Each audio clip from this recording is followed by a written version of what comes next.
നമ്മോടൊപ്പം ഈ യോഗത്തിലേക്ക് പങ്കെടുക്കുന്നതിന് വേണ്ടിയിട്ട് നമ്മുടെ ലത്തീഫ് തുറയൂർ MSFന്റെ മുൻ സംസ്ഥാന ജനറൽ സെക്രട്ടറി ആയിരുന്നു.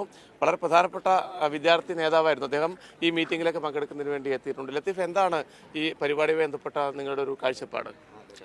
പൂർണ്ണമായിട്ടും ജനങ്ങളുടെ ക്ഷേമവും ഐശ്വര്യവും ലക്ഷ്യം വെച്ചുകൊണ്ട് കേരളത്തിൻ്റെ മുഖ്യമന്ത്രിയും മന്ത്രിമാരും നടത്തുന്ന ഒരു യാത്രയാണ്. ജനങ്ങളെ നേരിട്ട് മനസ്സിലാക്കി അവരുമായി സംവദിച്ച് അവരുടെ പ്രശ്നങ്ങൾ പഠിച്ച് അതിന് പരിഹാരം കാണുക എന്ന് വലിയ ലക്ഷ്യത്തിൽ നടത്തുന്ന ഇത്തരത്തിലുള്ള നന്മ നിറഞ്ഞ പദ്ധതികൾ, പരിപാടികൾ പൂർണ്ണാർത്ഥത്തിൽ സ്വാഗതം ചെയ്യേണ്ടതും അഭിനന്ദിക്കേണ്ടതുമാണ്. അതുകൊണ്ട് തന്നെയാണ്, അത് മനസ്സിലാക്കിക്കൊണ്ട് തന്നെയാണ് ഈ പരിപാടിയിൽ എത്തിച്ചേർന്നത്. ഈ സ്വീകരണ കേന്ദ്രങ്ങളിലേക്ക് പോകുന്നുണ്ടോ? സ്വീകരണ കേന്ദ്രങ്ങളിൽ പറ്റാവുന്നിടത്ത് പങ്കെടുക്കാനാണ് ആഗ്രഹിക്കുന്നത്. ലത്തീഫ്, ഇപ്പോഴും MSFൽ ആ സമയത്ത് വലിയൊരു വിഷയങ്ങളൊക്കെ ഉണ്ടായിട്ടാണ് ലത്തീഫൊക്കെ വലിയ കോളികളൊക്കെ ഉണ്ടാക്കുകയും വലിയ പ്രശ്നങ്ങളുണ്ടായിരുന്നൊരു ഘട്ടമായിരുന്നു. ആ കാലത്തെ ഒരു അനുഭവങ്ങൾ, അതായത് MSFനകത്ത് നടന്ന വിഷയങ്ങൾ, അതൊക്കെ എങ്ങനെയായിരുന്നു?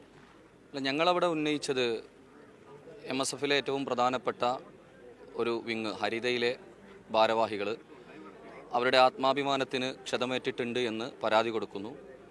അവർക്ക് പരാതിയിൽ നീതി ലഭിക്കാത്ത സമയത്ത് അവർക്ക് നീതി ലഭ്യമാകണമെന്ന് പറഞ്ഞതിൻ്റെ കാരണത്താലാണ് എനിക്കെതിരെ നടപടിയെടുത്തിട്ടുള്ളത്.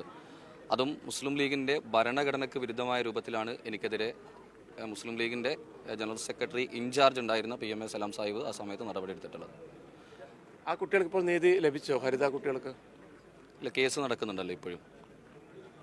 നമ്മൾ ഈ ലത്തീഫ് ഈ യാത്രയിലേക്ക് വന്നാൽ, പക്ഷേ ഇതൊരു വലിയ സർക്കാർ പരിപാടിയാണ്, ഒരു പുതിയ ആശയമാണ്. ആ ആശയത്തിനനുസരിച്ച് പ്രതിപക്ഷം ഏറ്റെടുക്കേണ്ട ഒരു ഉത്തരവാദിത്വം എന്തായിരുന്നു? ഏറ്റെടുക്കേണ്ടിയിരുന്ന ഒരു വെല്ലുവിളി എന്തായിരുന്നു? ബഹിഷ്കരണമാണോ ആ രീതി? അതിൽ ഇത്തരത്തിലുള്ള നന്മ നിറഞ്ഞ പരിപാടികൾ അതേ രൂപത്തിൽ തന്നെ ഭരണഘടനയ്ക്ക് വിരുദ്ധമായ രൂപത്തിൽ കേന്ദ്ര സർക്കാർ നടത്തുന്ന ഏക സിവിൽ കോഡ് ഉൾപ്പെടെയുള്ള പരിപാടികൾ, ഫലസ്തീൻ ജനതയ്ക്ക് ഐക്യദാർഢ്യം, ഇത്തരത്തിലുള്ള പദ്ധതികൾ, പരിപാടികളൊക്കെ ഒരുമിച്ച് നിന്നുകൊണ്ടാണ് നമ്മൾ അവിടെ നമ്മുടെ ഒരു പാരമ്പര്യവും പൈതൃകവും തെളിയിക്കേണ്ടത്. ഇന്ത്യയെ സംബന്ധിച്ചിടത്തോളം നമ്മുടെ സ്വാതന്ത്ര്യത്തെ പറ്റി പരിശോധിക്കുന്ന സമയത്ത് ഒരുമിച്ച് നേടിയെടുത്തതാണ് നമ്മുടെ സ്വാതന്ത്ര്യവും ഈ രാജ്യത്തിൻ്റെ പൈതൃകവും. അതങ്ങനെ തന്നെ നിലനിൽക്കുകയും കൊണ്ടുപോവുകയും ചെയ്യാനാണ് രാഷ്ട്രീയ ഉത്തരവാദിത്വം.